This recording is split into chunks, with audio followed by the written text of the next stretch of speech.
আসসালামু আলাইকুম, স্বাগত জানাচ্ছি চ্যানেল আই সংবাদে। এখনকার সংবাদ আয়োজন নিয়ে আপনাদের সাথে আছি মেহরুন্নেসা তাহমিনা। বিস্তারিত সংবাদের শুরুতে জানিয়ে দিচ্ছি ফ্রেশ আটা ময়দা সুজি সংবাদ শিরোনামগুলো। কাশ্মীরের নিয়ন্ত্রণ রেখায় ভারত পাকিস্তানের সেনাদের মধ্যে রাতভর গোলাগুলি। দিল্লিতে সর্বদলীয় বৈঠক ও পাকিস্তান সিনেটে ভারতের বিরুদ্ধে প্রস্তাব পাশ। নির্বাচনকে সংস্কারের মুখোমুখি দাঁড় করানো হচ্ছে বিএনপির অভিযোগ। ফ্যাসিবাদরা পৃথিবীর যে প্রান্তেই থাকুক আইনের আওতায় আনার দাবি। স্থানীয় নির্বাচন দিয়ে ইসির সক্ষমতা প্রমাণে জামায়াতে ইসলামের আহ্বান।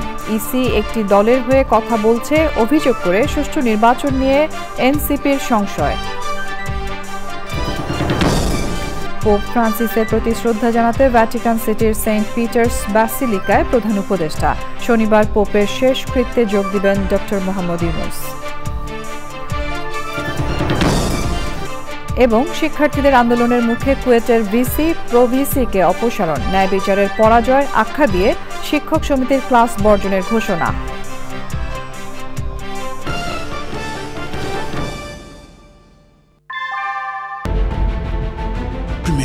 Inbuilt German technology, Bangladesh's first Thermix rod, Salam Steel Thermax. সংবাদ শিরোনামগুলো জানাচ্ছিলাম। এখনকার এই সংবাদ আয়োজন একই সঙ্গে চ্যানেল আই এর ইউটিউব চ্যানেলে এবং চ্যানেল আই এর ওটিটি প্ল্যাটফর্ম আই স্ক্রিনে লাইভ স্ট্রিম হচ্ছে। এবার যাচ্ছে বিস্তারিত প্রসঙ্গে। কাশ্মীরের পেহেলগামে পর্যটকদের উপর হামলার পর নিয়ন্ত্রণ রেখায় রাতভর ভারত পাকিস্তানের সেনাদের মধ্যে পাল্টাপাল্টি গোলাগুলির ঘটনা ঘটেছে। উত্তেজনাকর এই পরিস্থিতির মধ্যে বৃহস্পতিবার সর্বদলীয় বৈঠক করেছে ভারত সরকার। সে সময় সরকারের সিদ্ধান্তকেই স্বাগত জানানোর কথা জানিয়েছেন বিরোধী দলের নেতারা। কাশ্মীরে হামলায় পাকিস্তানকে যুক্ত করতে ভারতের প্রচেষ্টার বিরুদ্ধে প্রস্তাব পাশ করেছে পাকিস্তানের সিনেট। দুদেশের মধ্যে এমন উত্তেজনায় সর্বোচ্চ সংযত থাকার আহ্বান জানিয়েছেন জাতিসংঘ মহাসচিব অ্যান্টনিও গুতেরেস। সুব্রত গাইনের রিপোর্ট। কাশ্মীরের পেহেলগামে হামলার জবাবে পাকিস্তানের বিরুদ্ধে বেশ কিছু পদক্ষেপ নিয়েছিল দিল্লি। এরই জেরে পাকিস্তানও কড়া অবস্থানে গিয়ে ভারতের সাথে ভিসা, বাণিজ্য, আকাশসীমা থেকে শুরু করে কূটনৈতিক ইস্যুতে বেশ কিছু পাল্টা সিদ্ধান্ত নিয়েছে। এরপরই গতরাতে কাশ্মীরের নিয়ন্ত্রণ রেখায় রাতভর দুই পক্ষের মধ্যে পাল্টাপাল্টি গোলাগুলির ঘটনা ঘটেছে। তবে এতে কেউ হতাহত হয়েছে কিনা তা এখনও জানা যায়নি। বৃহস্পতিবার পেহেলগামে হত্যাকাণ্ডের ঘটনায় সর্বদলীয় বৈঠক করে ভারত সরকার। বৈঠকে কাশ্মীর ইস্যুতে সরকার যে পদক্ষেপ নেবে তাতে পূর্ণ সমর্থন থাকবে বলে জানিয়েছে বিরোধী দলের নেতারা। বৈঠকের একদিন পর আজ কাশ্মীরে গিয়ে কংগ্রেস নেতা রাহুল গান্ধী সন্ত্রাসবাদের বিপক্ষে একজোট থাকার আহ্বান জানিয়েছেন। এদিকে কাশ্মীরের হামলায় পাকিস্তানকে যুক্ত করতে ভারতের প্রচেষ্টার বিরুদ্ধে প্রস্তাব পাশ করেছে পাকিস্তানের সিনেট। ভারতের এমন প্রচেষ্টাকে অযৌক্তিক ও ভিত্তিহীন বলছে ইসলামাবাদ। প্রচারণাটিকে পরিকল্পিত এবং কুৎসা বলেও অভিহিত করেছে দেশটি। এর আগে দুদেশ দ্বিপক্ষীয় বেশ কিছু চুক্তিও স্থগিত করে। তার মধ্যে সিমলা চুক্তি, সিন্ধু নদীর পানি চুক্তি, ওয়াগা সীমান্ত বন্ধ, আকাশসীমা ব্যবহার ও দুদেশের কূটনীতিকদের সংখ্যা কমানোর ঘটনাও অন্যতম। এদিকে পাকিস্তানের পেহেলগামে হামলার পর পাল্টাপাল্টি পদক্ষেপে ভারত ও পাকিস্তানকে সর্বোচ্চ সংযত থাকার আহ্বান জানিয়েছেন জাতিসংঘের মহাসচিব Antonio Guterres. Subrata Gain, Channel I. Janata party Bangladesh নামে আরও একটি রাজনৈতিক দল আত্মপ্রকাশ করেছে। নতুন এই দলের চেয়ারম্যান ইলিয়াস কাঞ্চন আর মহাসচিব হয়েছেন শওকত মাহমুদ। বক্তব্যে ইলিয়াস কাঞ্চন বলেন, নিরাপদ সড়কের দাবিতে তিনি যেভাবে সততার সাথে কাজ করেছেন সেভাবেই নতুন এই রাজনৈতিক দলের মাধ্যমে দেশের জন্য কাজ করতে চান। ওবায়দুল রশিদের রিপোর্ট। সাম্প্রতিক সময়ে দেশে বেশ কয়েকটি রাজনৈতিক দল আত্মপ্রকাশ করেছে। রাজধানীর একটি হোটেলে চলচ্চিত্র অভিনেতা এবং নিরাপদ সড়ক চায়ের প্রতিষ্ঠাতা ইলিয়াস কাঞ্চনকে চেয়ারম্যান এবং বিএনপির সাবেক ভাইস চেয়ারম্যান শওকত মাহমুদকে মহাসচিব করে আত্মপ্রকাশ করে নতুন আরেকটি দল জনতা পার্টি বাংলাদেশ।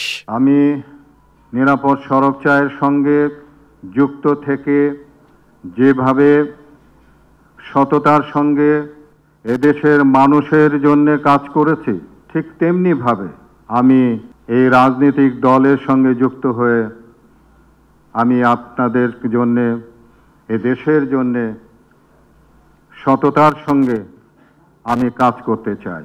সাংবাদিকদের বিভিন্ন প্রশ্নের জবাব দেন নতুন দলের মহাসচিব।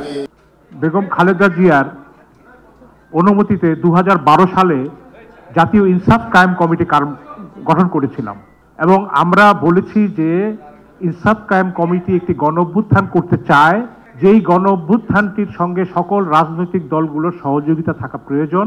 আমাদের এই আহ্বানকে বিএনপির কোনো নেতা এটা ভুল বুঝেছেন, যে মনে করেছেন যে তারা দলকে বোধহয় ভাঙতে চান, সেই কারণে আমার সঙ্গে বিএনপির একটা বিচ্ছেদ ঘটে। অনুষ্ঠানে জনতা পার্টি বাংলাদেশের আংশিক কমিটি ঘোষণা করা হয়। পরবর্তীতে পূর্ণাঙ্গ কমিটি ঘোষণার কথা জানানো হয়। Obaidul Rashid, channel I, Dhaka. BNP নেতারা বলেছেন, অন্তর্বর্তী সরকারের প্রধান দায়িত্ব জুলাই আগস্ট গণহত্যার বিচার সম্পন্ন করা। তাদের অভিযোগ, নির্বাচনের বিকল্প হিসেবে সংস্কারকে দাঁড় করানো হচ্ছে। দেশে আবারও ফ্যাসিবাদের আওয়াজ পাওয়া যাচ্ছে। দ্রুত গণহত্যার বিচার দাবি করেন নেতারা। ফ্যাসিবাদরা পৃথিবীর যে প্রান্তেই থাকুক তাদের আইনের আওতায় আনার দাবি জানান বক্তারা। বিস্তারিত জানাচ্ছেন মইনুল হাসান। 24-এর 5ই আগস্ট রাজধানীতে পুলিশের গুলিতে শহীদ রমিজউদ্দিন কলেজের শিক্ষার্থী আব্দুল্লাহ বিন জাহিদ শহীদ হন। ছেলে হারানোর শোকে কান্নায় ভেঙে পড়েন জাহিদের মা।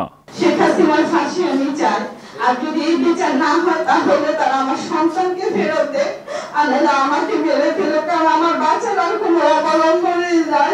গুলশানে দলের চেয়ারপারসন কার্যালয়ে আমরা বিএনপি পরিবারের আয়োজনে শহীদ জাহিদের ক্যান্সার আক্রান্ত ছোট ভাইকে বিএনপির ভারপ্রাপ্ত চেয়ারম্যানের পক্ষ থেকে চিকিৎসার জন্য আর্থিক সহায়তা দেওয়া হয়। এ সময় নেতারা গণহত্যার বিচার দাবি করেন। আমরা সারা বাংলাদেশে যেতে চাই, আহত পরিবার, নিহত পরিবার এবং অসচ্ছল পরিবারদের পাশে দাঁড়াতে।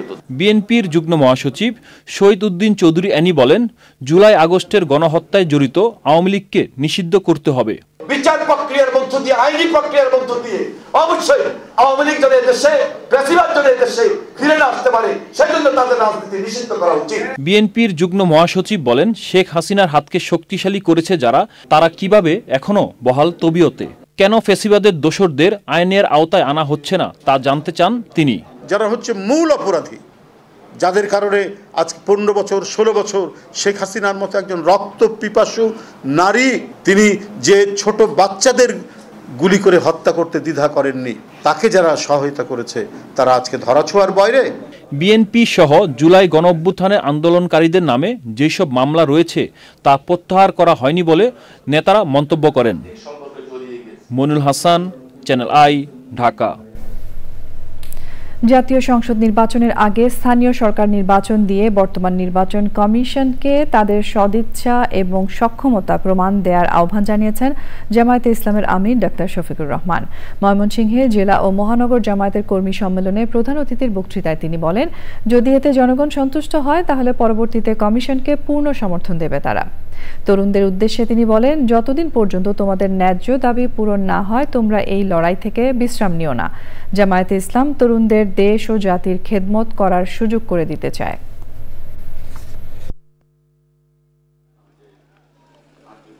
আমরা এমন একটি বাংলাদেশ চাই যে বাংলাদেশে কোনো ধরনের জুলুম হবে না, শোষণ হবে না, নিপীড়ন হবে না, নতুন কোনো ফ্যাসিবাদের জন্ম নেবে না।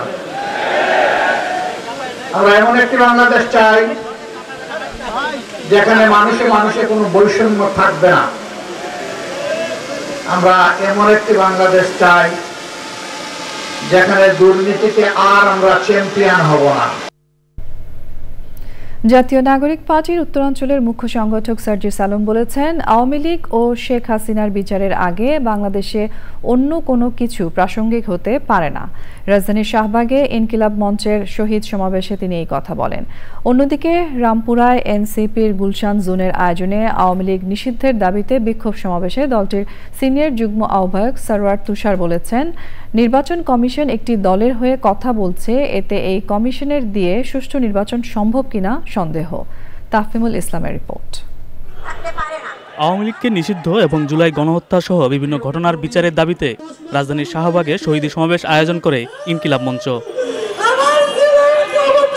সমাবেশে জাতীয় নাগরিক পার্টির উত্তরাঞ্চলের মুখ্য সংগঠক সার্জিস আলম বলেছেন, শহীদদের হত্যার বিচারের আগে অন্তর্বর্তী সরকার অন্য কিছু ভাবলে তারাও রক্তের দায় এড়াতে পারবে না। যেই ভারত এতগুলো খুনের হুকুমকারী ওই খুনি হাসিনাকে আশ্রয় দিয়েছে, সেই হাসিনাকে এই বাংলাদেশে ফেরত দেওয়ার পূর্ব পর্যন্ত ভারতের সাথে বাংলাদেশের সম্পর্ক স্বাভাবিক হতে পারে না। অন্যদিকে রামপুরায় এনসিপির গুলশান জোনের আয়োজনে আওয়ামী লীগের নিষিদ্ধের দাবিতে বিক্ষোভ সমাবেশ ও মিছিল আয়োজন করে দলটি। এতে কেন্দ্রীয় নেতারা আওয়ামী লীগের নিষিদ্ধের বিষয়ে হুঁশিয়ারি দিয়েছেন অন্তর্বর্তী সরকারকে। আগামী নির্বাচনের আগে আওয়ামী লীগের নিবন্ধন বাতিল এবং রাজনৈতিক কর্মকাণ্ড নিষিদ্ধ করতে হবে। এই দাবির ব্যাপারে ফয়সালা হওয়ার আগ পর্যন্ত বাংলাদেশে কোনো নির্বাচন হবে না। আওয়ামী লীগ নিষিদ্ধ করতে নতুন আইন প্রয়োজন, রাজনৈতিক ঐক্যমতের প্রয়োজন। আমরা যখন রাজপথে শহীদ হয়েছি তখন কি কোনো রাজনৈতিক ঐক্যমত এবং আইনের মধ্য দিয়ে আমরা কি এই বিপ্লব সাধন করেছি? এনসিপির কেন্দ্রীয় নেতারা বলেছেন, আগে সংস্কার নাকি আগে নির্বাচন, এই প্রশ্নে না গিয়ে আসুন সবাই মিলে আগে আওয়ামী লীগের বিচার চাই। তাফিমুল ইসলাম, চ্যানেল আই, ঢাকা। অনির্বাচিত সরকার বেশি দিন ক্ষমতায় থাকলে অনেক দিক থেকেই ক্ষতিগ্রস্ত হওয়ার শঙ্কা আছে বলে মন্তব্য করেছেন গণ অধিকার পরিষদের সভাপতি নুরুল হক নূর। রাজধানীর মোহাম্মদপুরে আওয়ামী লীগ নিষিদ্ধের দাবিতে সমাবেশে তিনি বলেন, গণহত্যাকারীদের বিচারের অগ্রগতি না হলে তারা সরকারের বিরুদ্ধে আন্দোলন করবেন। সমন্বয়কদের সমালোচনা করে নুরুল হক নূর বলেন, গত ৮ মাসে কার্যকর সংস্কারের কোনো গতি দেখা যাচ্ছে না।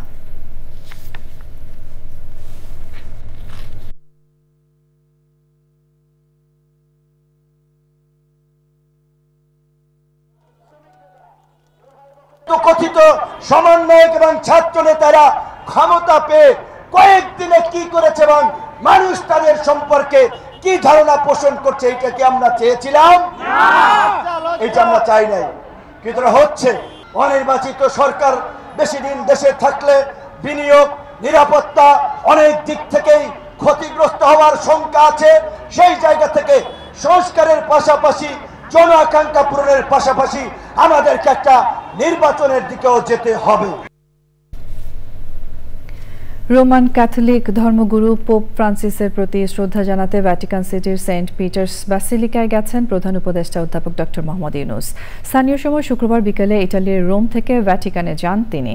প্রয়াত পোপ ফ্রান্সিস বিশ্বজুড়ে প্রান্তিক মানুষের জন্য প্রফেসর মোহাম্মদ ইউনূসের কাজ এবং 30 ওয়ার্কে তার দৃষ্টিভঙ্গির একজন বড় ভক্ত ছিলেন। 2006 সালে অধ্যাপক ইউনূস নোবেল শান্তি পুরস্কার পাওয়ার পর ভ্যাটিকান সিটি একটি যৌথ 30 ইনিশিয়েটিভ চালু করেছিল। শনিবার পোপের শেষকৃত্য অনুষ্ঠানে যোগ দিবেন প্রধান উপদেষ্টা।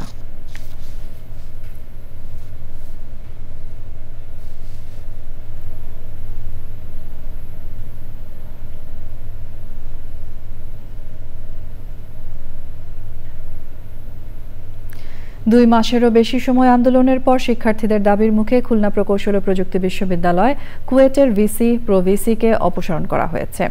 24 এপ্রিল রাত 1টায় শিক্ষার্থীদের সামনে শিক্ষা মন্ত্রণালয়ের এই সংক্রান্ত প্রজ্ঞাপন পড়ে শোনান ইউজিসি সদস্য অধ্যাপক ডক্টর তানজিম আহমেদ। জানানো হয়, দায়িত্ব থেকে সরিয়ে দেওয়া হয়েছে উপাচার্য ডক্টর মোহাম্মদ মাসুদ ও প্রো-ভিসি ডক্টর শেখ শরীফুল আলমকে। ভারপ্রাপ্ত ভিসির দায়িত্ব পেয়েছেন সিভিল ফ্যাকাল্টির ডিন অধ্যাপক ডক্টর হারুনুর রশিদ। ক্যাম্পাসে আনন্দ উল্লাস করেছেন শিক্ষার্থীরা। বিস্তারিত দানিয়েল সুজিত বসুর রিপোর্টে। টানা 58 ঘন্টা অনশনের পর কুয়েটের আন্দোলনরত শিক্ষার্থীদের এক দফা দাবি মেনে নেওয়া হয়। অব্যাহতি দেওয়া হয়েছে কুয়েটের ভিসি ও প্রো-ভিসিকে। এতে রাজনীতিমুক্ত ক্যাম্পাস পেয়ে আনন্দিত শিক্ষার্থীরা। একই সাথে তারা দ্রুত ফিরে যেতে চান একাডেমিক কার্যক্রমে। একজন ছাত্র ও শিক্ষা বান্ধব ভিসি নিয়োগ দেবেন সরকার, এমন দাবি শিক্ষার্থীদের। সিন্ডিকেটের সিদ্ধান্ত অনুযায়ী ৪ মে থেকে একাডেমিক কার্যক্রম শুরু হবে বলে জানান ছাত্র কল্যাণ কেন্দ্রের পরিচালক প্রফেসর ডক্টর আব্দুল্লাহ ইলিয়াস আক্তার। ক্যাম্পাসের ভিতরে কোনো সমস্যা নাই, এখানে নিরাপত্তা নিশ্চিত আছে, আমাদের গেটে পুলিশ আছে। এরপরও গতকাল রাত্রে আমি প্রায় 2টার পরে 2:30 3টার দিকে আসছি, গেটে এসে পুলিশদেরকে আবার বলে গেছি। আমাদের আন্দোলনে কোনো একক নেতৃত্ব ছিল না, সামনে আমাদের কুয়েটকে সংস্কারের জন্য বাকি যে দফাগুলো রয়েছে সেই দফাগুলো ধীরে ধীরে পূরণ করার জন্য আমরা পুরো কুয়েটিয়ানরা এক হয়ে আমরা ওপেন ডিসকাশনের মাধ্যমে আমরা কুয়েটকে সংস্কার করব ইনশাআল্লাহ। 18 ফেব্রুয়ারি ছাত্রদলের লিফলেট বিতরণকে কেন্দ্র করে সংঘর্ষে আহত হয় শতাধিক শিক্ষার্থী। এরপর 6 দফা দাবি নিয়ে রাস্তায় নামেন সাধারণ শিক্ষার্থীরা। দাবি আদায়ের জন্য প্রধান উপদেষ্টার কাছে স্মারকলিপি দিয়েছেন শিক্ষার্থীরা। অন্যদিকে কুয়েট শিক্ষক সমিতি এই পদক্ষেপকে ন্যায় বিচারের পরাজয় হিসেবে আখ্যায়িত করে ক্লাস বর্জনের ঘোষণা দিয়েছেন। সুষ্ঠু তদন্ত ছাড়া চাপের মুখে ভাইস চ্যান্সেলর ও প্রো ভাইস চ্যান্সেলরের অব্যাহতি সিদ্ধান্তে মূলত ন্যায় বিচারের পরাজয় হয়েছে। গৌরবান্বিত জুলাই গণঅভ্যুত্থানের দীর্ঘ 8 মাস পরেও যদি শিক্ষা প্রতিষ্ঠানে এহেন কার্যক্রম চলতে থাকে, তা শুধু বিশ্ববিদ্যালয় নয়, সমগ্র বাংলাদেশের রাষ্ট্রীয় শৃঙ্খলা ভেঙে ফেলতে পারে জানিয়ে শিক্ষক সমিতি উদ্বেগ প্রকাশ করছে। সিন্ডিকেটের সিদ্ধান্ত অনুযায়ী 4 মে থেকে একাডেমিক কার্যক্রম শুরুর কথা থাকলেও ক্লাস বর্জনের ঘোষণা দিয়েছেন কুয়েট শিক্ষক সমিতি। Daniel Sujit Bose, channel I, Khulna. বিএনপির কেন্দ্রীয় কমিটির সদস্য অ্যাডভোকেট রুহুল কুদ্দুস তালুকদার দুলু বলেছেন, এদেশে হিন্দু মুসলমান যার যার ধর্ম সে পালন করবে। আওয়ামী লীগ যখন ক্ষমতায় থাকে তখনই হিন্দুদের জায়গা জমি বাড়ি দখলসহ চাঁদাবাজির ঘটনা ঘটে। নাটোর শহরের পিলখানা স্বর্ণপট্টি এলাকায় শ্রীমন মহাপ্রভুর বার্ষিক ভোগ মহোৎসবে এসব কথা বলেন তিনি। এ সময় আরও ছিলেন জেলা বিএনপির যুগ্ম আহ্বায়ক সাইফুল ইসলাম আফতাব, মোস্তাফিজুর রহমান শাহীন ও বিএনপি নেতারা। 2008 থেকে শুরু করে এই 24 সাল পর্যন্ত আপনারা অনেক কষ্টের মধ্যে ছিলেন। আমার দল, আমরা, আমাদের নেতা তারেক রহমান, আমাদের নেতা খালেদা জিয়া আপনাদের সাথে আছে, আপনাদের সাথে থাকবে ইনশাআল্লাহ। এখানে আমাদের হিন্দু মুসলমান কোনো বিভেদ নাই, ভেদাভেদ নাই। আমরা ভাই ভাই, আমরা ঐক্যবদ্ধ হবে আগামী দিনে না করে আমরা সকল কর্মকাণ্ড আমরা চালিয়ে যেতে চাই। রাজধানীতে বিক্ষোভ সমাবেশে হেফাজতে ইসলামের নেতারা বলেছেন, নারী সংস্কার কমিশন প্রদত্ত কোরআন হাদিস বিরোধী নারী নীতিমালা বাতিল এবং নারী সংস্কার কমিশন বিলুপ্ত করতে হবে। বাদ জুমা তেজগাঁওয়ের নাবিস্কো মোড় থেকে হেফাজতে ইসলাম ঢাকা মহানগর 8 নম্বর জোন ও ইমাম খতিব উলামা পরিষদের প্রতিবাদ মিছিলটি বের হয়ে আবার নাবিস্কো এসে শেষ হয়। সমাবেশে ভারতে মুসলমানদের উপর নির্যাতন বন্ধ ও হেফাজতে ইসলামের ওলামা মাশায়েখদের নামে মিথ্যা মামলা প্রত্যাহারের দাবি জানান বক্তারা।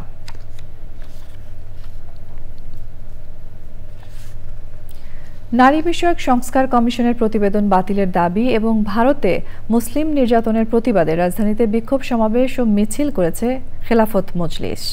জাতীয় মসজিদ বায়তুল মুকাররমের উত্তর গেটে ঢাকা মহানগর খেলাফত মজলিসের ওই সমাবেশ থেকে নারী বিষয়ক সংস্কার কমিশনকে নাস্তিকদের সমন্বয়ে গঠিত ইসলাম বিদ্বেষী কমিশন বলে অভিহিত করেন বক্তারা। এই কমিশনের রিপোর্ট সামাজিক অনাচার সৃষ্টি করবে এমন অভিযোগ তুলে রিপোর্ট বাতিলের দাবি করেন তারা। একই সময়ে আরও কয়েকটি ইসলামী দল ভারতে মুসলিম নির্যাতনের প্রতিবাদে বায়তুল মুকাররমের জাতীয় মসজিদ এলাকায় বিক্ষোভ করেছে। চট্টগ্রামের ঐতিহাসিক জব্বারের বলি খেলার 116তম আসরে চ্যাম্পিয়ন হয়েছেন গতবারের চ্যাম্পিয়ন কুমিল্লার বাঘা শরীফ বলি। 30 মিনিটের বেশি সময় খেলে কুমিল্লার আরেক বলি রাসেলকে হারান তিনি। বলি খেলায় চট্টগ্রাম সিটি মেয়র ঐতিহাসিক লাল দিঘি ময়দানকে আব্দুল জব্বার সওদাগর চত্বর হিসেবে ঘোষণা করেন। খেলা উপলক্ষে বসেছে 3 দিনের বৈশাখী মেলা। মোবাইল অপারেটর গ্রামীণ ফোনের সহায়তায় হলো এবারের ঐতিহাসিক বলি খেলা। চট্টগ্রাম থেকে মোহাম্মদ ইকবাল হোসেনের ক্যামেরায় চৌধুরী ফরিদের রিপোর্ট। চলো বাংলাদেশ, চলো চাটগার উৎসবে, এই স্লোগানে ঐতিহাসিক জব্বারের বলি খেলায় অংশ নিতে দেশের বিভিন্ন অঞ্চল থেকে 150-র বেশি রেজিস্ট্রেশন করেন। বাছাইয়ের পর প্রথম রাউন্ডে 80 জন খেলার সুযোগ পান। প্রথম রাউন্ডের বিজয়ী 40 জন থেকে বাছাই করা 4 জন এবং গতবারের চ্যাম্পিয়ন রানার আপ সহ 4 জন মিলে মোট 8 জন চ্যালেঞ্জ রাউন্ড খেলেন। এর মধ্যে 4 জনের ফাইনাল রাউন্ডে কুমিল্লার বাঘা শরীফ বলি দ্বিতীয়বার চ্যাম্পিয়ন হন। এবারের বলি খেলা উদ্বোধন করেন চট্টগ্রামের metropolitan police commissioner Hasif Aziz. এখানে যে একটা গোল চত্বর নির্মিত হচ্ছে, সেই গোল চত্বরটাকে এই যে আব্দুল জব্বার সওদাগরের নামে নামকরণ করার জন্য আমরা আপনাদের মাধ্যমে অনুরোধ জানাবো। মিরসরাত জনপ্রিয় খেলা যে বলি খেলা, তো আমরা অনেক দূর থেকে দেখার জন্য আসছি। সকালে আসছি বান্দরবান থেকে দেখার জন্য, আমি ছোট থেকে আসি, মানে খুবই ভালো লাগে বলি খেলাতে আসতে না পারলে মানে সারা রাত ঘুম হয় না। আয়োজক কমিটির সদস্য সচিব বলি খেলার সহযোগিতার জন্য সবাইকে ধন্যবাদ জানান।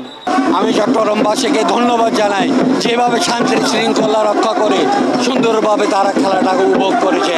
চট্টগ্রামের সিটি মেয়র বলেছেন, শত বছরের এই বলি খেলা এখন আর চট্টগ্রামে সীমাবদ্ধ নেই। এই বলি খেলার প্রচার প্রসারে আগামীতেও চট্টগ্রাম সিটি কর্পোরেশন সর্বাত্মক সহায়তা দেবে। এই ধরনের 116 বছরের হেরিটেজ, এই ধরনের একটা বলি খেলা ওয়ার্ল্ডের আর কোথাও নেই, কাজে এটাকে গ্রিনিস বুকস রেকর্ডে স্থান দেওয়া উচিত বলে আমি মনে করি। ব্রিটিশ বিরোধী আন্দোলনে যুবকদের সংগঠিত করতে এই বলি খেলা কিংবা কুস্তি খেলার প্রবর্তন করেন মরহুম আব্দুল জব্বার সওদাগর। তার প্রতি রাষ্ট্রীয় সম্মাননা জানানোর দাবি জানিয়েছেন চট্টগ্রামবাসী। Chowdhury Farid, Channel i, Chittagong. এবারের প্রসঙ্গ আই স্পোর্টস।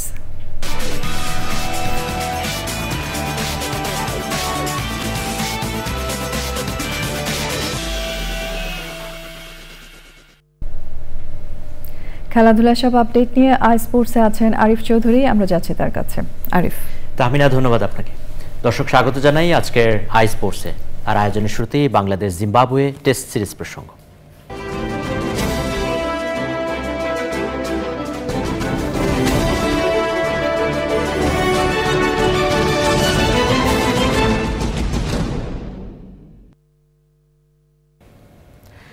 দ্বিতীয় টেস্ট খেলতে চট্টগ্রামে পৌঁছেছে বাংলাদেশ ও জিম্বাবুয়ে ক্রিকেট দল। 28 এপ্রিল শুরু হবে চট্টগ্রাম টেস্ট। তার আগে শনিবার সকালেই অফিসিয়ালি অনুশীলনে নেমে যাচ্ছে বাংলাদেশ দল, আর সাগরিকার মাঠে দুপুরে অনুশীলন করবে জিম্বাবুয়ের ক্রিকেটাররা। সিলেটে সিরিজের প্রথম টেস্টে ব্যাটে বলে আধিপত্য দেখিয়েছে জিম্বাবুয়ে। 4 দিনেই তারা ম্যাচ জিতে নিয়েছে 3 উইকেটে। 2 ম্যাচের এই সিরিজে 1-0 এগিয়ে আছে চট্টগ্রামে গেছে জিম্বাবুয়ান ক্রিকেট দল। বাংলাদেশের সামনে এখন চ্যালেঞ্জ ঘরের মাঠের সিরিজটি বাঁচানোর। দ্বিতীয় ম্যাচের আগে একাধিক রদবদল এসেছে টাইগার স্কোয়াডে। ঘরোয়া ক্রিকেটে ভালো ব্যাটিং করে দলে ফিরেছেন ওপেনার এনামুল হক বিজয়। তার সাথে স্পিনার তানভীর ইসলামকেও ডাকা হয়েছে। তবে সেরা একাদশে তারা দুজনেই থাকবেন কিনা তা এখনই নিশ্চিত নয়।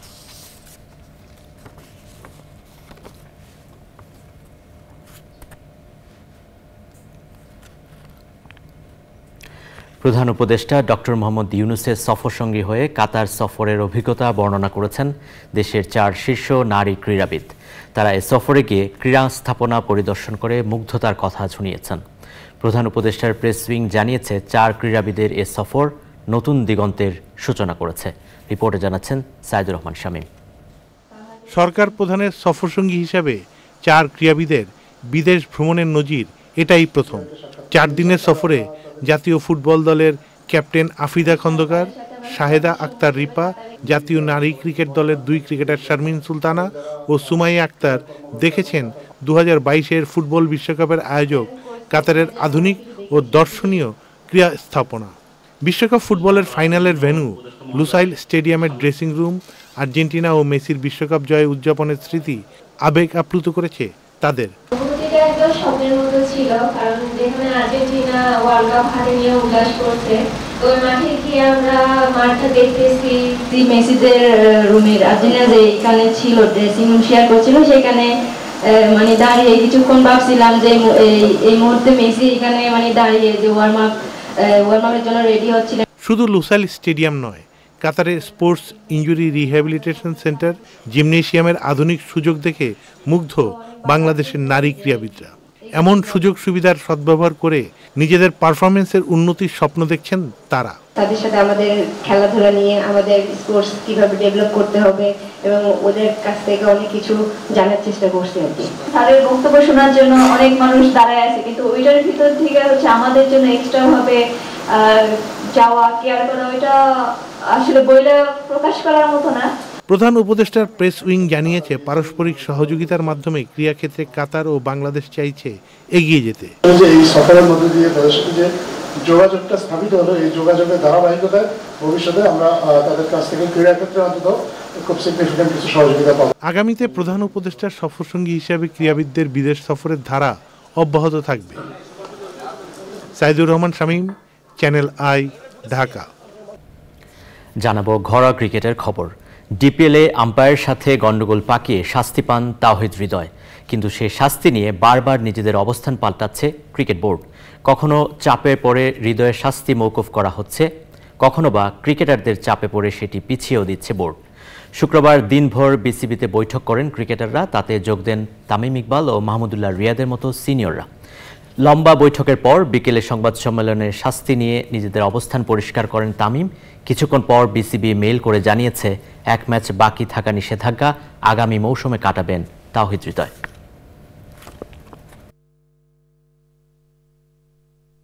হৃদয়ের কেসটা বলেছি যে আমাদের কাছে কোনো সেন্সই মেক করে না। হ্যাঁ, প্রথম 2 ম্যাচ যদি সাসপেন্ড হয়ে যেত ফাইন, বাট 2 ম্যাচ সাসপেন্ড করে 1 ম্যাচ করে আবার 2 ম্যাচ খেলতে দিয়ে আবার 1 ম্যাচ সাসপেন্ড করা, এটা একটা আসলে হাস্যকর ব্যাপার হয়ে যাচ্ছে। সো এই জিনিসগুলো নিয়ে আমরা তাদেরকে বলেছি যে আপনারা দ্রুত ডিসিশন নেন আর আমাদেরকে জানান, যেহেতু কালকে খেলা। সব ক্রিকেটাররা এক হয়েছে বিকজ অনেক লাস্ট 2-3 মাসে ইনসিডেন্টগুলো সবাইকে বদার করছিল। শনিবার শুরু হচ্ছে বাংলাদেশ ও শ্রীলঙ্কার 6 ম্যাচের ইউথ ওডিআই ক্রিকেট সিরিজ। হাম্বানটোটায় সিরিজের প্রথম ম্যাচটি শুরু হবে বাংলাদেশ সময় সকাল 10টায়। সিরিজ শুরুর আগে লঙ্কান 11-এর বিপক্ষে ওয়ার্ম আপ ম্যাচে বড় জয় পাওয়ায় আত্মবিশ্বাসী জুনিয়র টাইগাররা। জুনিয়র এশিয়া কাপ জয়ী অধিনায়ক আজিজুল হাকিম আছেন দলের নেতৃত্বে, হেড কোচ হিসেবে দলের নেপথ্যে সফল কোচ নাভিদ নওয়াজ। প্রথম ম্যাচের পর 28 এপ্রিল দ্বিতীয় ওয়ানডে ম্যাচ খেলবে 2 দল। বাকি 4টি ম্যাচ হবে যথাক্রমে 1, 3, 6 ও 8 মে। সিরিজের 6টি ম্যাচই হবে হাম্বানটোটায়।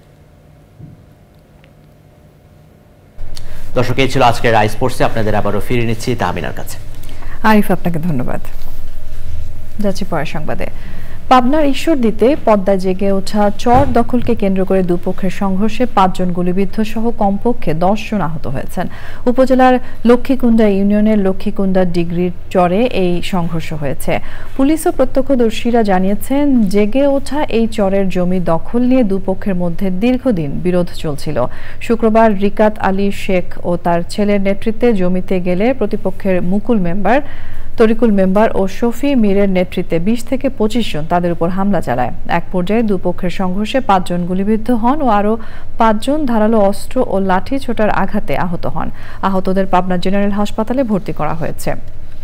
ঘটনাস্থলে পুলিশ মোতায়েন করা হয়েছে। সংবাদের এ পর্যায়ে আমরা নিচ্ছি একটা বিরতি। স্বাগত জানাচ্ছি আরও একবার চ্যানেল আই সংবাদে। ঢাকা বিশ্ববিদ্যালয় মার্কেটিং অ্যালামনাই অ্যাসোসিয়েশনের 2025 থেকে 2027 মেয়াদের জন্য নতুন নির্বাহী কমিটির শপথ গ্রহণ হয়েছে। ব্যবসায় শিক্ষা অনুষদের professor doctor Abdullah Faruk multipurpose হলে অনুষ্ঠানে অংশ নেন বিভাগের সাবেক শিক্ষক, শিক্ষার্থী ও কর্মরত শিক্ষকরা। নতুন কমিটির সভাপতি ঢাকা বিশ্ববিদ্যালয়ের মার্কেটিং বিভাগের অধ্যাপক ডক্টর আশরাফুল ইসলাম চৌধুরী ও সাধারণ সম্পাদক খন্দকার মোহাম্মদ রফিক হাসান শপথ নিয়েছেন। সভাপতির দায়িত্ব গ্রহণ করে অধ্যাপক আশরাফুল ইসলাম চৌধুরী বলেন, মার্কেটিং বিভাগের সাবেক ও বর্তমান শিক্ষার্থীদের মধ্যে মেলবন্ধন তৈরি করে একটি শক্তিশালী নেটওয়ার্ক গড়ে তুলতে কাজ করবেন তিনি। যাবতীয় আর্থসামাজিক ক্ষেত্রে সর্বত ভূমিকা রাখতে, কারণ আমাদের যে পরিমাণ দক্ষ জনশক্তি এবং আমাদের নেটওয়ার্ক যত স্ট্রং, আমরা বিশ্বাস করি আগামীতে আমাদের স্ট্রং নেটওয়ার্ক কাজে লাগিয়ে আমরা সমাজের, দেশের এবং বিশ্বের কল্যাণকর অনেক কিছু করতে পারব। হবিগঞ্জের আজমিরিগঞ্জে গ্রাম পঞ্চায়েত সমিতির ঘর দখলকে কেন্দ্র করে দুই পক্ষের ঘণ্টাব্যাপী সংঘর্ষে অর্ধশতাধিক আহত হয়েছেন। সকালে আজমিরিগঞ্জ উপজেলার জলসুখা ইউনিয়নের নোয়াগড় গ্রামে এই ঘটনা ঘটে। খবর পেয়ে পুলিশ গিয়ে পরিস্থিতি নিয়ন্ত্রণে নেয়। পুলিশ ও স্থানীয়রা জানিয়েছেন, নোয়াগড় গ্রাম পঞ্চায়েতের সমিতি প্রতি বছর আশেপাশের জমি, পুকুর, ডোবা ইজারা দিয়ে থাকে। এতদিন সমিতির ঘরের নিয়ন্ত্রণ ওই গ্রামের শাহজাহান মেম্বারের কাছে থাকলেও সম্প্রতি লুৎফুর মেম্বার তাতে বাধা দেয়। এ নিয়ে গত কয়েকদিন ধরেই দুপক্ষের মধ্যে উত্তেজনা চলছিল। সকালে উভয় পক্ষ দেশীয় অস্ত্রশস্ত্র নিয়ে সংঘর্ষে জড়িয়ে পড়ে। এতে উভয় পক্ষের অর্ধশতাধিক আহত হয়। আহতদের আজমিরিগঞ্জ, বানিয়াচং উপজেলা স্বাস্থ্য কমপ্লেক্স ও জেলা সদর হাসপাতালে পাঠানো হয়। এবার রয়েছে নিটল টাটা আন্তর্জাতিক সংবাদ।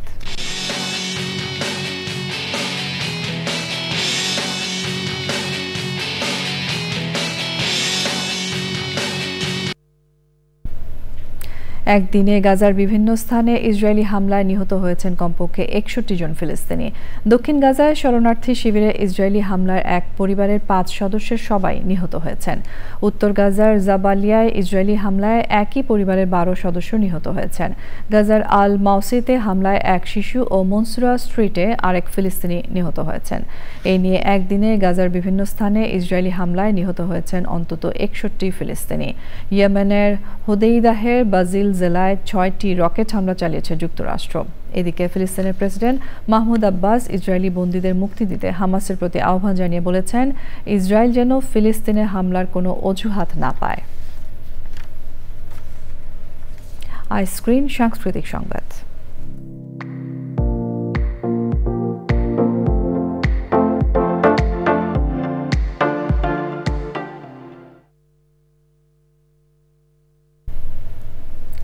গ্রন্থ জ্ঞানের উৎস, আলোকিত মানুষ হতে বই পড়ুন, এই প্রতিপাদ্যকে সামনে রেখে অমর প্রকাশনীর 10টি গ্রন্থের প্রকাশনা উৎসব হয়েছে রাজধানীতে। বিকেলে জাতীয় প্রেস ক্লাবের সাবেক তথ্য সচিব সৈয়দ মারগুব মোর্শেদের সভাপতিত্বে প্রধান অতিথি হিসেবে গ্রন্থের মোড়ক উন্মোচন করেন ঢাকা বিশ্ববিদ্যালয়ের সাবেক উপাচার্য অধ্যাপক ডক্টর আনোয়ার উল্লাহ চৌধুরী। প্রকাশক অমর হাওলাদারের সঞ্চালনায় গ্রন্থের উপর আলোচনা করেন বাংলা একাডেমির উপপরিচালক doctor Shahed Momtaz, world cancer সোসাইটির চেয়ারম্যান ডক্টর সৈয়দ হুমায়ুন কবির, কথাসাহিত্যিক মোহাম্মদ ইকবাল হোসেন ভুইয়া ও বিশিষ্টজনেরা।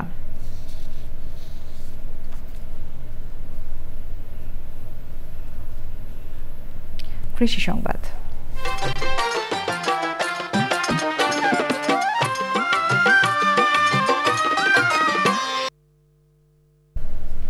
তীব্র তাপদাহের পর নোয়াখালীতে টানা 3 দিনের বৃষ্টিতে ক্ষেতের পাকা বোরো ধানের ব্যাপক ক্ষতি হয়েছে। জমিতে 1 থেকে 2 ফুট পানি জমে থাকায় পাকা ধান কাটা যাচ্ছে না। অন্যদিকে ভেজা ধানের দাম কম পাওয়া যাওয়ায় লোকসানের আশঙ্কায় রয়েছেন কৃষক। নোয়াখালী থেকে আলাউদ্দিন শিবলুর তথ্য, ভিডিওচিত্রে আল মুকসিদের রিপোর্ট। চলতি মাসের শুরুর দিকে পাকতে শুরু করেছে বোরো ধান। গত সপ্তাহ থেকে ধান কাটতে শুরু করেছেন কৃষক। ইতোমধ্যেই 40 ভাগের বেশি ধান কাটা হয়েছে, কিন্তু নোয়াখালীতে গত 3-4 দিনের বৃষ্টিতে ক্ষেতে জমেছে পানি। পানির মধ্যে কাটছে, কাটে এটা পানিতে ছিল, চারা আসি গেছে, 1-2 দিন থাকলে নষ্ট হয়ে যাবে। ফুলা বানতে অসুবিধা, নিতে অসুবিধা। যে জায়গাত লাগতে 1 গাবুর গন্ডাতে, এই জায়গাত লাগে যাইতেছে 2 গাবুর, খরচ বাড়ি গেছে। সকাল থেকে আমরা পানি ইস্তেছি মেশিন দিয়ে, যে মেশিন এখানে পড়া মেশিন দিয়ে পানি ইস্তেছি, এর দানা সারা আসি গেছে। এখনও বেশিরভাগ কৃষকের ধান মাঠেই রয়ে গেছে। ক্ষেতে পানি জমে থাকায় ধানে গজানো শুরু করেছে চারা, আর পচে যাচ্ছে ধান। ভালো ফলনেও লোকসানের শঙ্কা করছে কৃষক। যে জায়গায় আপনার 1000 টাকা, সে জায়গায় বলতেছে এখন 800, 850 টাকা দাম বলতেছে। ধানগুলো যদি সময় মতো না নেয়, বাড়িতে যদি বা না শুকায়, ধানগুলো নষ্ট হয়ে যাবে। ধানের ক্যারট চলে আসতেছে, চারা চলে আসতেছে। মাঠ পর্যায়ে কৃষি কর্মকর্তারা বৃষ্টি পরবর্তী ধান ঘরে তুলতে কৃষকদের পরামর্শ দিচ্ছেন। যেহেতু বৃষ্টিপাতের সম্ভাবনা সামনেও আছে, 80% কাটলে যাতে দ্রুত গতিতে কেটে বাসায় নিয়ে আসে। মাঠে অনেক সময় কৃষক শুকানোর জন্য রাখে, যাতে না করে। এটা আমাদের উপসহকারী কৃষি অফিসার, উপজেলা কৃষি অফিসার এবং আমরা জেলা থেকে এই নির্দেশনা দিয়ে যাচ্ছি। বোরো ধান ঘরে তুলতে বৃষ্টি পরবর্তী রোদের আশায় নোয়াখালীর কৃষকরা। আল মুকসিদ, চ্যানেল আই। এবারে রয়েছে প্রকৃতি সংবাদ।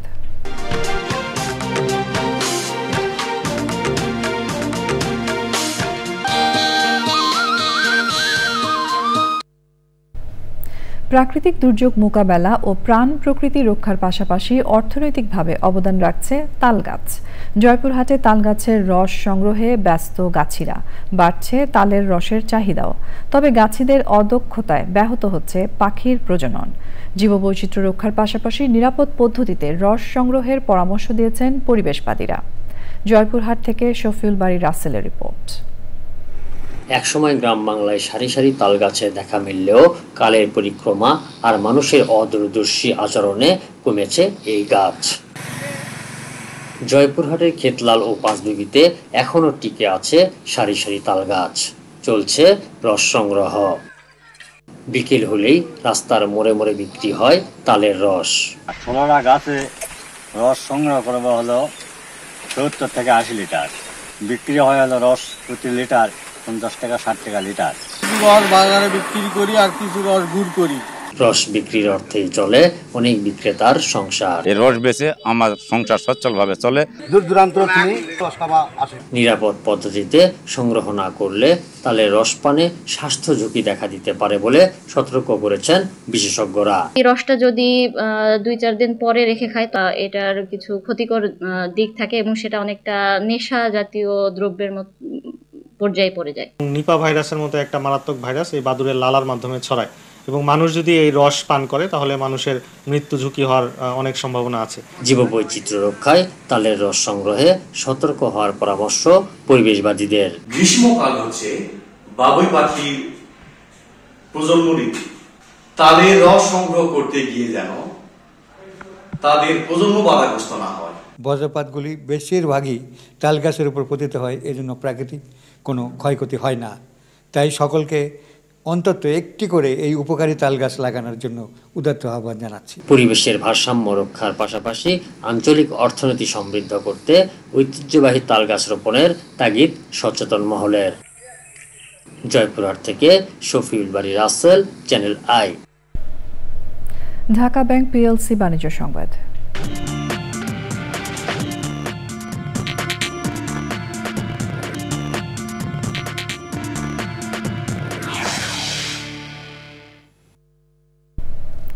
ইসলামিক ব্যাংকিং অ্যান্ড ফাইন্যান্স শীর্ষক সেমিনার করেছে পূবালী ব্যাংকের ইসলামিক ব্যাংকিং উইং।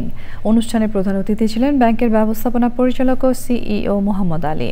মূল বক্তা ছিলেন Cambridge institute of Islamic finance UK এর মহাপরিচালক প্রফেসর ডক্টর মোহাম্মদ হুমায়ুন আব্বাস দার।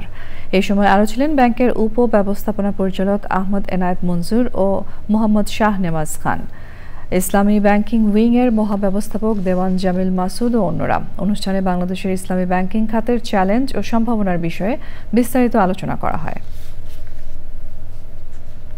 সংবাদের এই পর্যায়ে নিচ্ছি আরও একটা বিরতি।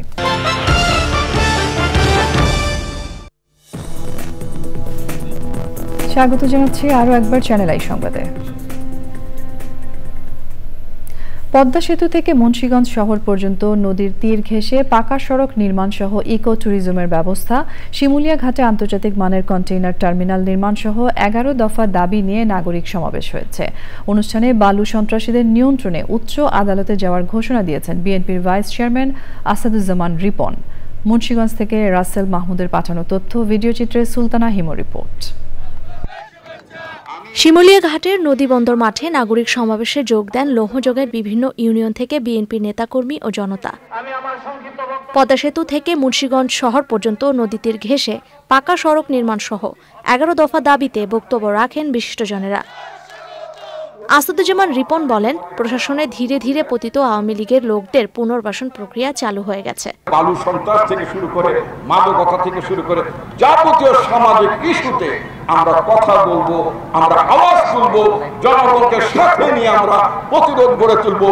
এবং যেহেতু একটি অঞ্চলে আমি কথা বলছি, লৌহজন থানার ওসি, পদ্মা সেতু থানার ওসি সাহেব, তাদের প্রতিনিধি যদি কেউ থেকে থাকেন, আপনাকে বলছি আগামী 15 দিনের মধ্যে আমরা যেটা দেখতে চাই, দৃশ্যমান পদক্ষেপ দেখতে চাই, আপনারা ব্যবস্থা নিয়েছেন। আয়োজনে আরও ছিলেন হলদিয়া ইউনিয়ন বিএনপির সাবেক সাংগঠনিক সম্পাদক কামাল খান, মুন্সিগঞ্জ জেলা আইনজীবী সমিতির সভাপতি অ্যাডভোকেট জাকারিয়া মোল্লা ও অন্যরা। Sultana Himu, channel I. চট্টগ্রামের একমাত্র দ্বীপ উপজেলা সন্দ্বীপ, যেখানে যুগের পর যুগ ধরে সমুদ্র পথই ছিল যাতায়াতের একমাত্র ভরসা। দীর্ঘদিনের দুর্ভোগের পর আশার আলো নিয়ে এসেছে ফেরি সার্ভিস, তবে তা নানান সমস্যায় জর্জরিত। জাহিদ হাসান শাকিলের পাঠানো তথ্য, ভিডিও চিত্রে আল মুকসিদের রিপোর্ট। অন্তর্বর্তী সরকারের সড়ক পরিবহন ও সেতু মন্ত্রণালয়ের উপদেষ্টা মোহাম্মদ ফজলুল কবির খানের নিরলস প্রচেষ্টায় চালু হওয়া এই সার্ভিস সন্দ্বীপবাসীর স্বপ্ন পূরণের বার্তা নিয়ে এলেও মাঠ পর্যায়ে নানা জটিলতায় জর্জরিত। সন্দ্বীপের গুচ্ছছড়া ঘাটে নেই কোনো যাত্রী ছাউনি, নেই বিশ্রামের জায়গা, এমনকি নেই কোনো গণশৌচাগার।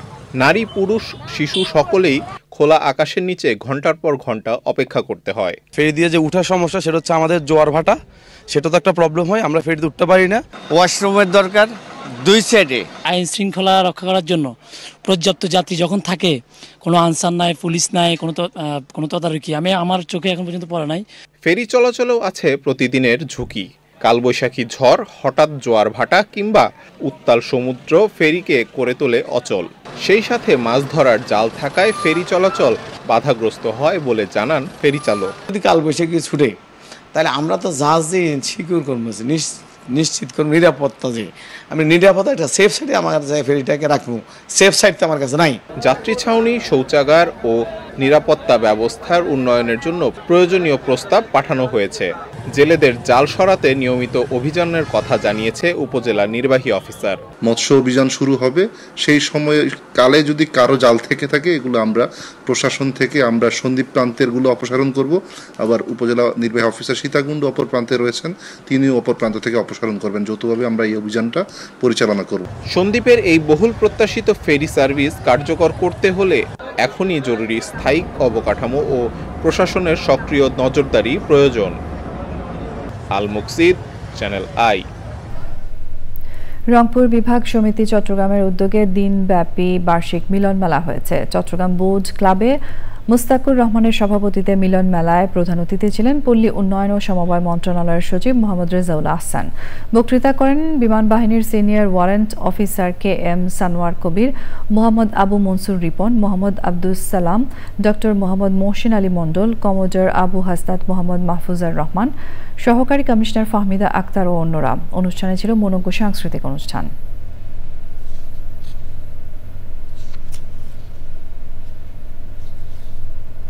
সংবাদের এই পর্যায়ে নিচ্ছি আরও একটা বিরতি।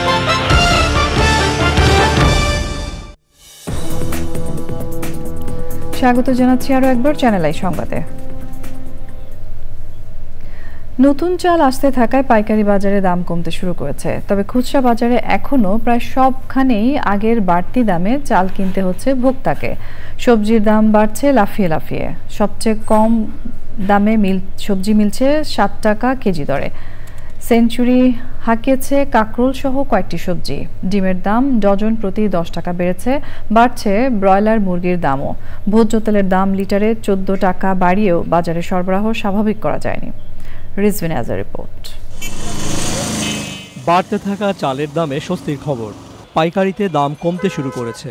মোহাম্মদপুর কৃষি মার্কেট ঘুরে দেখা গেছে চালের সরবরাহে প্রাচুর্য। বিক্রেতারা বলছেন গেল কয়েকদিনে কেজিতে দাম কমেছে 6 থেকে 10 টাকা। পাইকারিতে সবচেয়ে কম দামি চাল 48 টাকা। মিনিকেটের বাজারটা সবচেয়ে বেশি 7-8 টাকা কেজিতে কমছে। কোনো রকম দুর্যোগ না হয় তাহলে চালের বাজার আরো কমবে। 28 চাল যেগুলো আগে ছিল ধরেন পুরাতন আমরা 59-60 টাকা বিক্রি করতাম, ওটা 54 টাকা 55 টাকা এরকম দামে বিক্রি করতেছি। এটা অলমোস্ট 4-5 টাকা কমছে, সামনে আর একটু কমবে আশা করতেছি।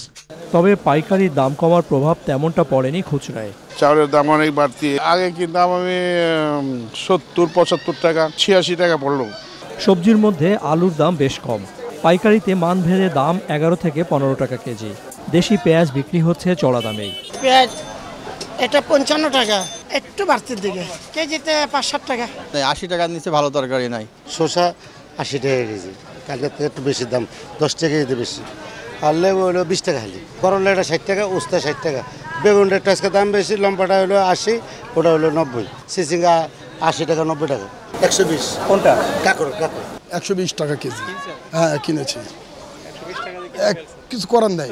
দাম বাড়ানোর পরও বাজারে ভোজ্য তেলের সরবরাহ সংকটের কথা বলছেন খুচরা বিক্রেতারা। তেলের লাগা ফাড়াইলাম, আপনার রূপসন্ধ্যা নাই, তারপর আপনার অন্য কোয়ালিটি তেল নাই, দাম বেশি। এখন 1 লিটারে বাড়াইছে আপনার 17 টাকা।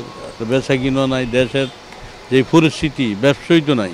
সরবরাহ কমায় বেড়েছে ডিম এবং মুরগির দাম। 20 টাকা বাড়তি সোনালি 260 টাকা ছিল, আর হলো ব্রয়লার আসলে আপনার 160, ধরেন 10 টাকা বাড়ছে।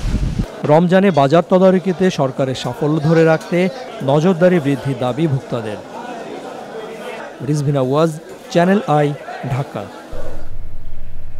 নোয়াখালীর হাতিয়া কমিউনিটি কলেজের ভারপ্রাপ্ত অধ্যক্ষ মোহাম্মদ মামুনুর রশিদের উপর সন্ত্রাসী হামলার প্রতিবাদে কলেজ মিলনায়তনে সংবাদ সম্মেলন করেছে শিক্ষক পরিষদ। এতে লিখিত বক্তব্যে কলেজ অধ্যক্ষ জানান, কলেজের প্রতিষ্ঠাতা আমরুল মুমিন বাবলু কলেজটিকে প্রাইভেট করার উদ্দেশ্যে বিভিন্নভাবে হয়রানি করে ও হামলার ঘটনা ঘটায়। তিনি কলেজে শিক্ষার পরিবেশ ফিরিয়ে আনার জন্য সকলের সহযোগিতা কামনা করেন।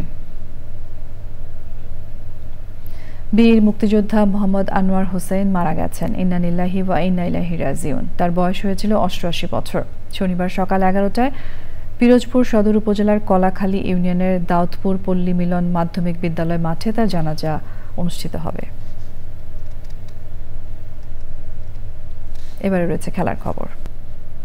সংবাদ শেষ করব ফ্রেশ আটা ময়দা সুজি। সংবাদ শিরোনামগুলো আরও একবার জানিয়ে দিয়ে। কাশ্মীরের নিয়ন্ত্রণ রেখায় ভারত পাকিস্তানের সেনাদের মধ্যে রাতভর গোলাগুলি। দিল্লিতে সর্বদলীয় বৈঠক ও পাকিস্তান সিনেটে ভারতের বিরুদ্ধে প্রস্তাব পাশ।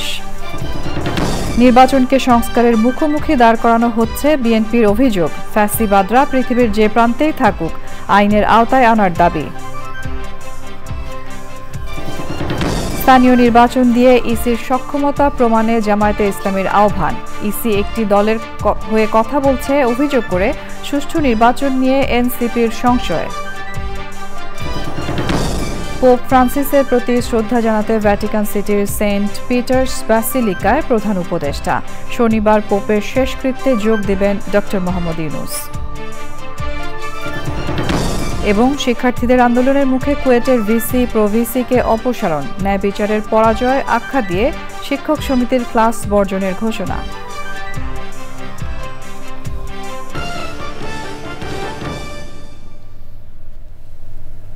প্রিয় দর্শক, চ্যানেল আইয়ের সর্বশেষ সংবাদ জানতে ভিজিট করুন channelionline.com।